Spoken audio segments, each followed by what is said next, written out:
Shalom. Bonsoir. Rabbi, Senator Houssakos, le député Paulus, distinguished guests. The rabbi tells me that on this stage there have been 3 Israeli prime ministers, Elie Wiesel, and countless other dignitaries. So as you can imagine, it's a pretty big honor for a simple goy from the prairies to stand before you today.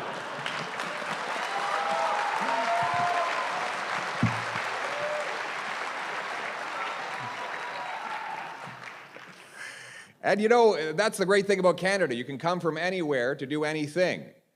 That's why I was born to a 16-year-old Irish mother. She had to put me up for adoption to 2 school teachers. But they raised me to believe that in Canada, it didn't matter where you came from, it mattered where you were going. It didn't matter who you knew. It mattered what you could do. Maybe that's why a great minister of immigration, Clifford Sifton, who wanted to populate the prairies where I came from, ran these advertisements all over Europe saying that Canada was a land of great treasure. A land of great treasure. A land of great treasure. Remember that, because there will be a test later on. That's something to be happy about. But I see that there is, despite these terrible times, some happiness in the room. And maybe that's just because you're of the afterglow of the great Jewish celebration of Purim. I was talking to the rabbi on the way in, and he knew of my Irish roots, so he explained that Purim was like the Jewish version of St. Patrick's Day. And of course, that makes sense, Rabbi, because the Irish are the 13th lost tribe of Israel. But it's an incredible story, Purim, isn't it, that led to these celebrations. We learn of the story of Purim in the scroll of Esther. And of course, you all know Esther being from Montreal. She was a bright young girl who went, oh, I'm losing my keep here. I must have said something off target there. There's a little breeze that blew in. I understand, though, that Esther was a smart young Jewish girl who studied at McGill, hence her scroll is called the Megillah.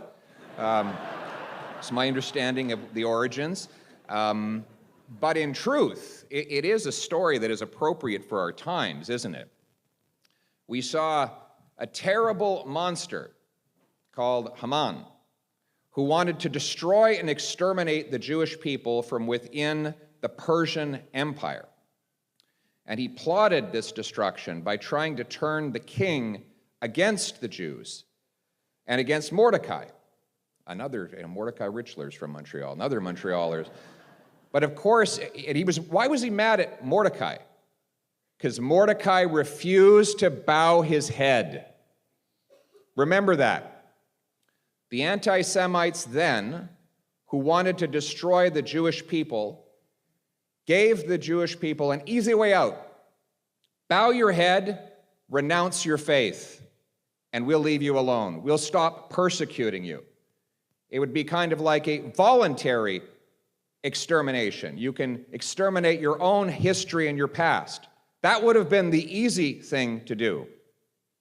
But Mordecai and Esther and all of the great Hebrew people refused the easy path. They stood strong. They kept their traditions. And, if I can test my own Hebrew, they did, and I quote, Kimu v'kiblu haYehudim. The Jewish people accepted and affirmed. Accepted and affirmed.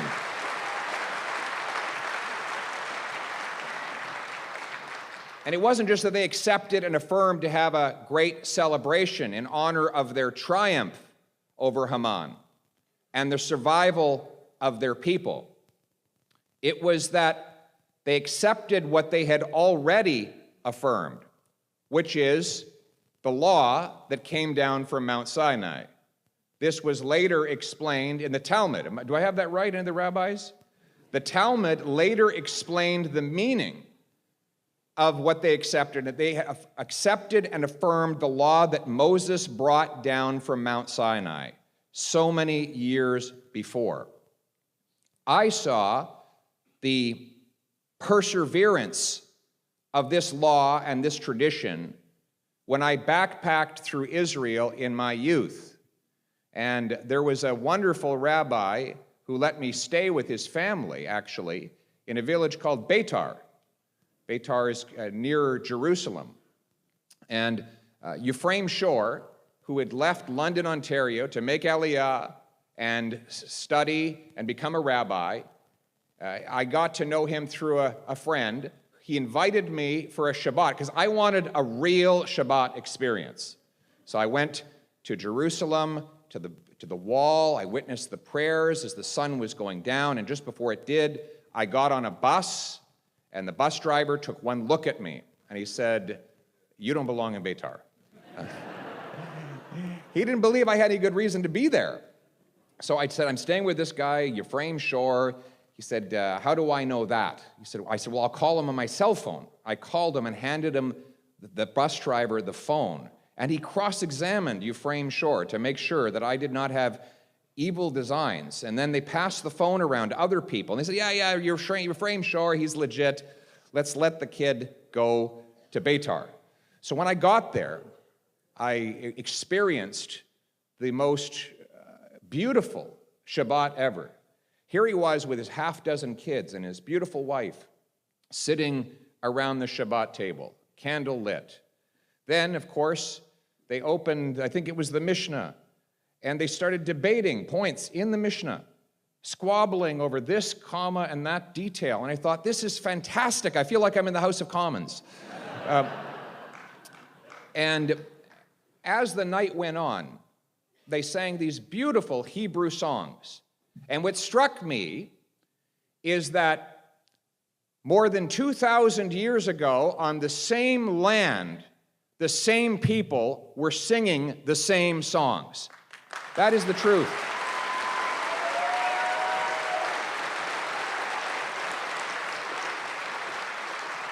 The Jewish people are the only people I know of who, in the same language, worship the same faith on the same land, in the same country, as they did 3,000 years ago. That is a true indigenous people.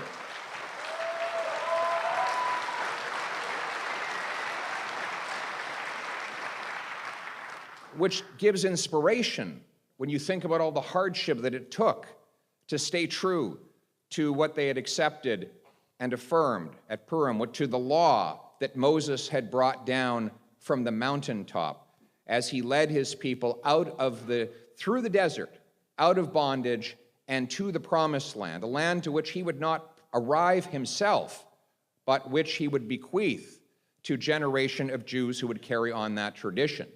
Now, I made the mistake the next day of going to the local park and scribbling in my notepad a journal of everything I had experienced, while I was wearing a kippah, and everyone was looking at me thinking, gee, this guy must have missed the rule. You're not supposed to pick up a pencil on Shabbat. But I was a slow learner. Nevertheless, the people were very kind to me. My time traveling around Israel was a beautiful adventure. I was welcomed by the Jewish people. There was hitchhiking then. Did you know that? They still have, I don't think they do that now.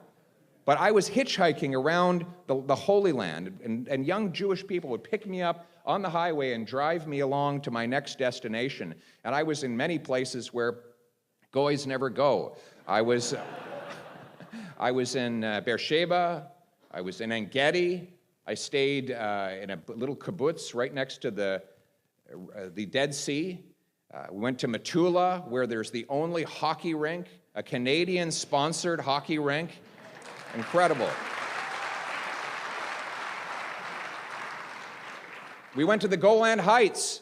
We stood up there, and there's the beautiful wineries. We literally witnessed with our own eyes Hezbollah lobbing missiles into northern Israel. And the courageous IDF forces flying back into South Lebanon to retaliate against the attack. This happened before our eyes. And I thought, the next day, we're going to have these newspapers filled. My family back home were going to be terrified reading about all this. Of course, none of it was even reported. It just happened, and it was such a regular happenstance that it wasn't even reported on. An unprovoked, yet another unprovoked rocket attack on the northern territory of a sovereign Israel. And as we traveled along, though, I realized that this was the most scientifically, democratically, and politically advanced country in the world. Incredible. Think of what they built. There are more Israeli companies on the high-tech NASDAQ exchange than there are companies from all of the continent of Europe, which is literally 100 times bigger than Israel. The medical technologies, the softwares, the artificial intelligence that Israelis have invented. I mean, there's a little bit more in artificial intelligence in the Canadian government, but it's a different type.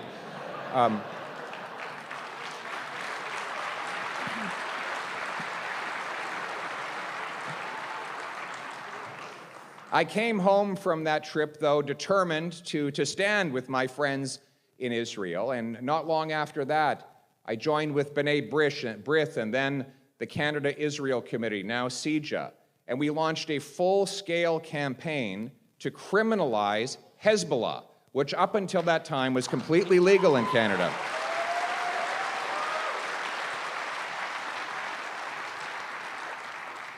And the Jewish people have stood with me in my journey through politics, some of my best friends and greatest advisors, including our very own deputy leader, Melissa Landsman, now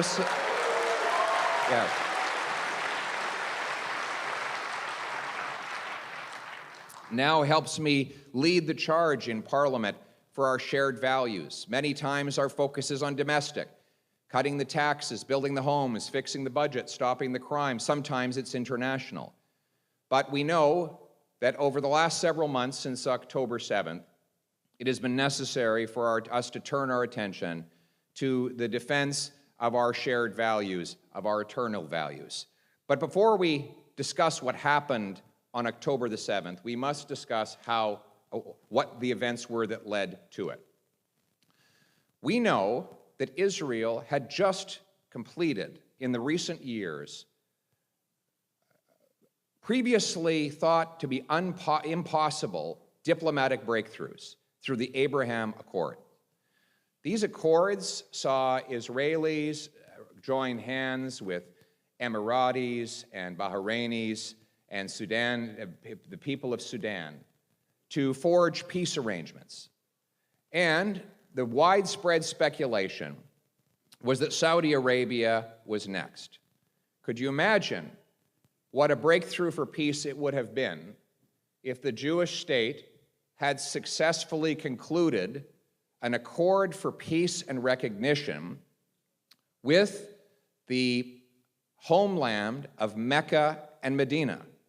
This would have charted in a new era of peace and friendship among the Abrahamic peoples, all of the Abrahamic peoples. And it was this hope that most terrified the terrorists who carried out their attack on October 7th. And more importantly, the state sponsors who orchestrated it all out of Tehran.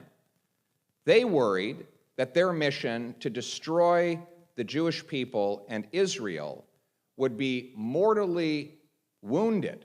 Their mission would be impossible if Muslims and Jews were able to unite together in peace.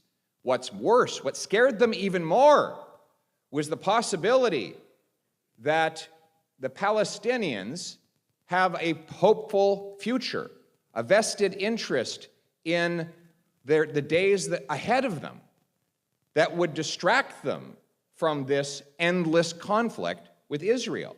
You see, the Palestinians have a tremendous opportunity to build a peaceful and prosperous future. I mean, we see the poverty and suffering in Gaza, and we think, what could people possibly have been hopeful about? Well, the answer is plenty. It is a well-situated piece of geography right next to the Mediterranean.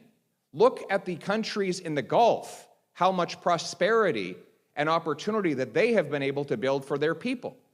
Not only that, effectively speaking, Hamas had total independence to run Gaza after the Israeli government unilaterally withdrew in a painful decision whereby the government of Israel literally arrested its own people and dragged them out of the Gaza Strip and back to the Israel proper, a deeply controversial decision that effectively meant Gaza was going to be governed by the government in that land. So when they say end the occupation, in Gaza, the only occupier was Iran. Iran was occupying Gaza through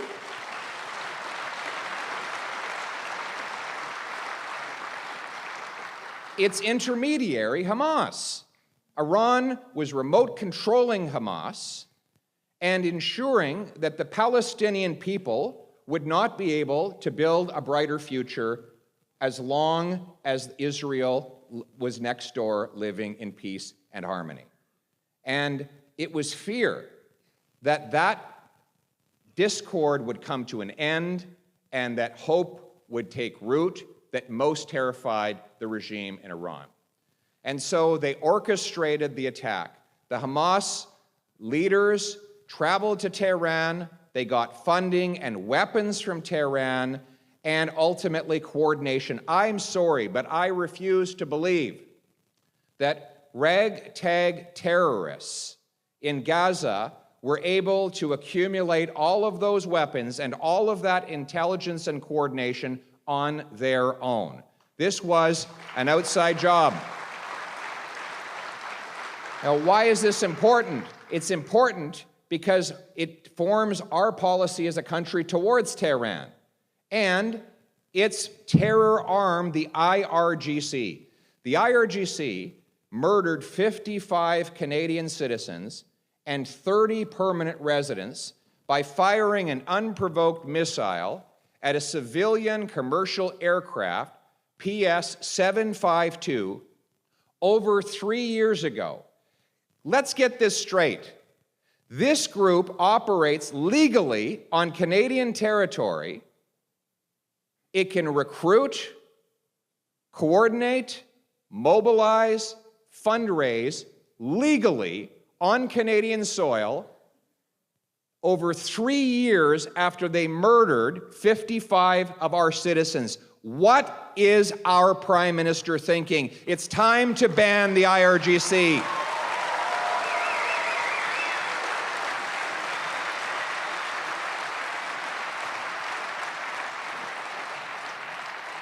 Common sense conservatives will continue to press the government to ban the IRGC, to remove the bureaucracy and streamline the funding for the security infrastructure program so that shuls and all places of worship, including mosques, churches, Hindu temples, can put up the security to protect their people. This should not be... I think it is appalling that a mosque which was targeted by an anti-Muslim violent attack in Mississauga 2 years later still does not have funding to protect itself against future attacks. I think it is appalling when I hear synagogues and churches are buried in paperwork for what should be a very simple rebate program that will help all of our places of worship secure themselves with cameras, personnel, and other necessary things that will keep them safe in an increasingly dangerous world.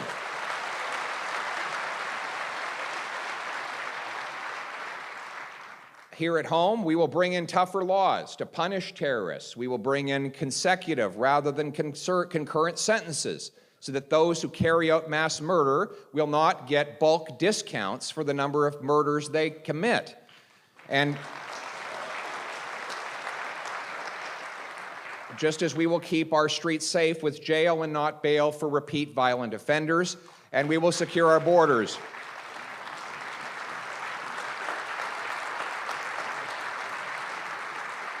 We will secure our borders and our ports against the drugs and guns that finance terrorism and that lead to the loss of life here in Canada.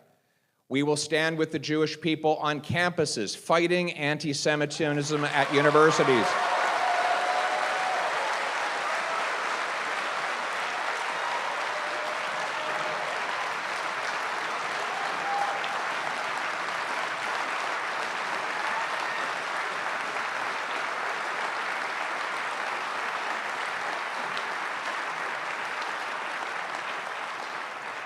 Common sense conservatives will also defund anti-Semitism. We will go line by line through all the groups that get dollars from the federal government, and we will defund every single one of those that promote anti-Semitism in our country.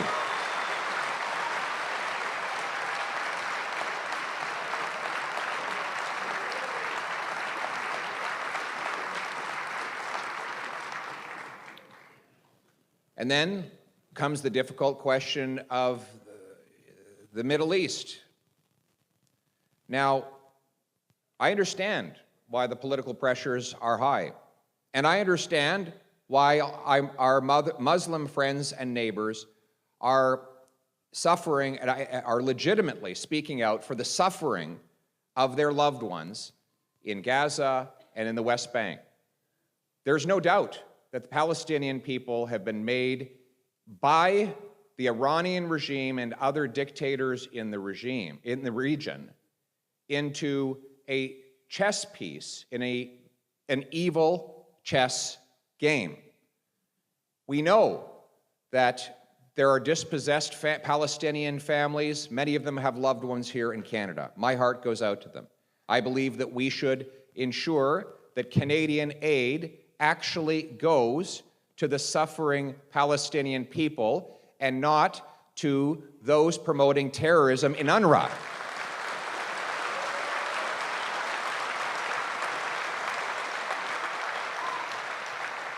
When our government sends money to UNRWA, it commits to an organization whose members were involved in the attack of October 7th, and it takes money away from legitimate aid to real Palestinians who are suffering in Gaza and in the West Bank.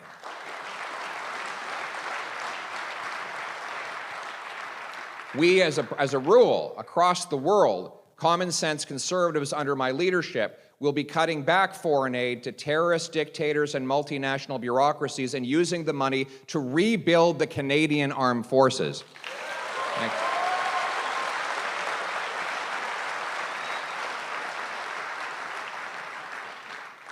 We will continue to stand up for the right of Israel to defend itself. We will do that.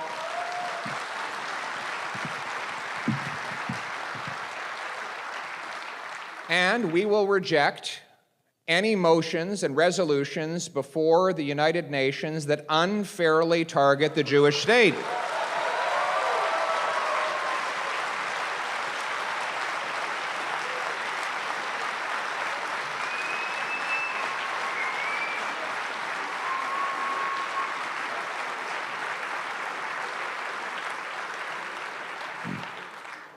We believe in a negotiated two-state solution with Palestinians living in peace and harmony next to a Jewish state, where we build prosperity, liberty, and opportunity for both peoples, and where all the Abrahamic peoples have access, unhindered access, to their places of worship.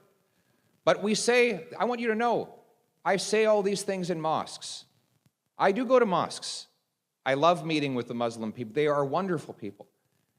And when the issue of Israel comes up, I say, I'm going to be honest with you. I am a friend of the state of Israel, and I will be a friend of the state of Israel everywhere I go. We can no longer have the two, because we can no longer have this business of saying one thing to one group and another completely different thing to a different group. That's what we have. I mean, Justin Trudeau has come up with this political formula, right? He sends one group into synagogues to say one thing, and then he sends another group of MPs into mosques to say precisely the opposite. But here's the thing. Individual MPs don't have a vote at the UN. Individual MPs do not make decision on how foreign aid is distributed. Individual MPs do not have the ability to speak for the entire Canadian government on the world stage because there is only one Canada. So that formula, while it might make for good politics, to have one individual MP who says the right thing in order to get a seat back and keep Justin Trudeau in power, does not solve the problem of having Canada take the right and principled position for all of Canada, one position around the entire world.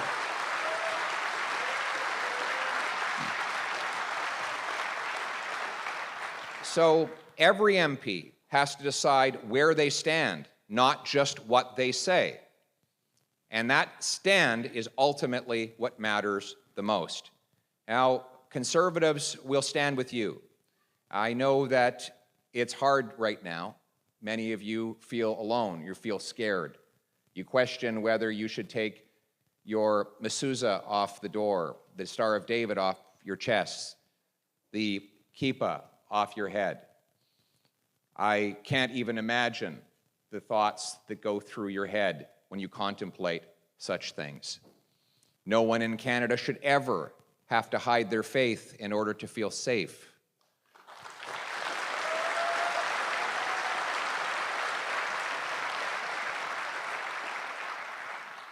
I want you to know that you're not alone in these struggles, that you have friends. You have friends.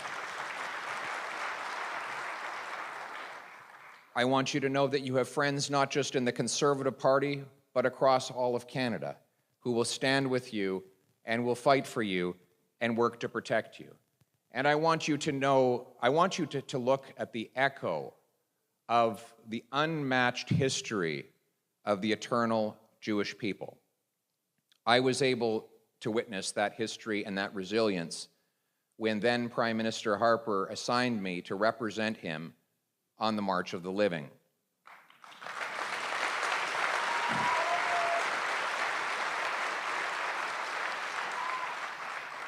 For those who've not been, it is a walk from the first concentration camp, Auschwitz, to the most prolific death camp, Birkenau.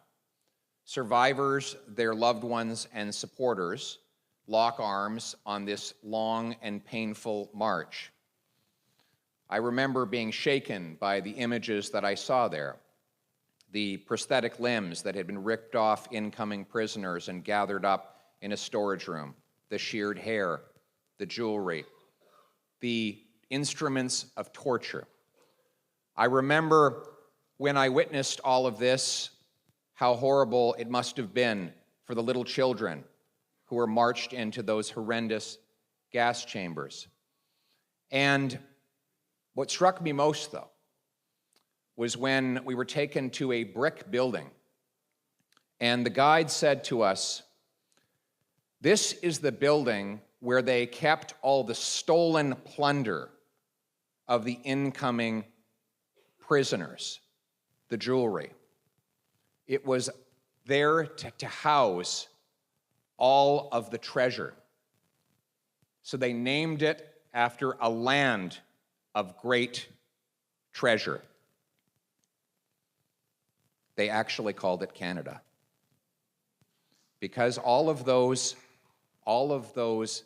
prisoners and guards had seen those advertisements from the Canadian government those decades before, that there was a land of great treasure. So they named the building after that treasure. And the guards would, in a sick joke, taunt the prisoners who had to go and work in sorting in that building by saying, "You're going to Canada today."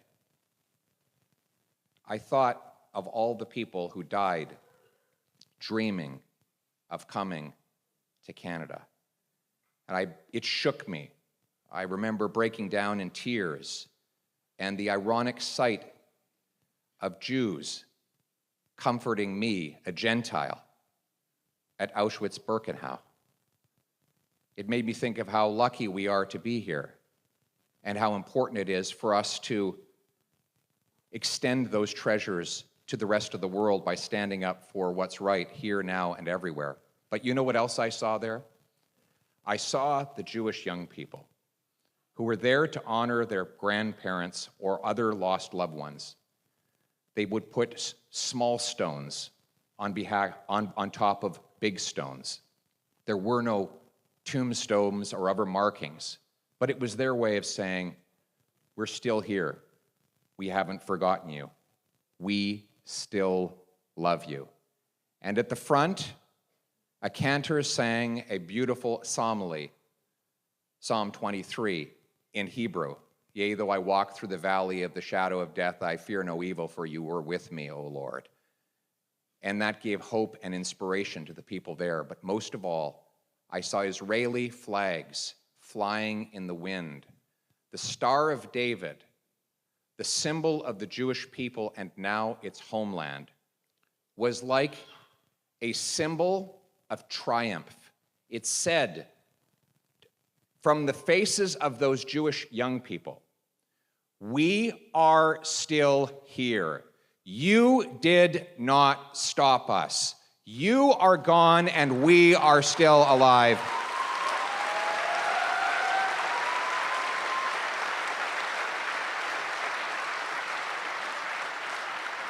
Think of the trash can of history. It is filled with those who have tried and failed to destroy the Jewish people. From the Pharaoh to the Haman, to the totalitarian socialist dictators of Hitler and Stalin, all of them have been defeated. And yet the Jewish people still go on. I don't know what the world will bring tomorrow. I don't know, much less 100 years from now. But I do know this, that 1,000 years from now, whatever is going on Fridays, as the sun goes down, there will be a Shabbat in Israel. Those songs will still be sung.